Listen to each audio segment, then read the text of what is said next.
আমাদের জীবনে এমন সময় বারবার ঘটতে থাকে যে বারবার ঈশ্বর আমাদের একের পর এক পরীক্ষা নেন। আর পরীক্ষা নেন তো নেন, এমন পরীক্ষা নেন যে হয়তো তোমার মনে হবে যে আমি উত্তীর্ণই হতে পারবো না। কিন্তু একটা কথা আমি বড় মহারাজের মন্দিরে গিয়ে জানতে পারলাম যে ঈশ্বর তোমাকে ততটুকুই দুঃখ দেন, কষ্ট দেন, হতাশা দেন যতটা তুমি সহ্য করতে পারবে। আর যে সময় তোমাকে তিনি কষ্ট দেন সেই সময় তুমি সেই ঈশ্বরের কোলে অবস্থান করো, সেক্ষেত্রে তোমার ভয় পাওয়ার কিছু নেই।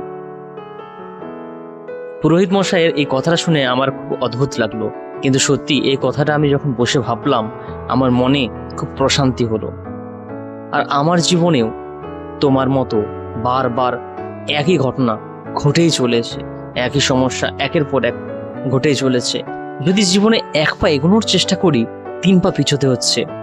জানি না ঈশ্বর কেন এত পরীক্ষা নিচ্ছেন, ঈশ্বর কেন এত শক্ত করে তুলছেন আমাকে।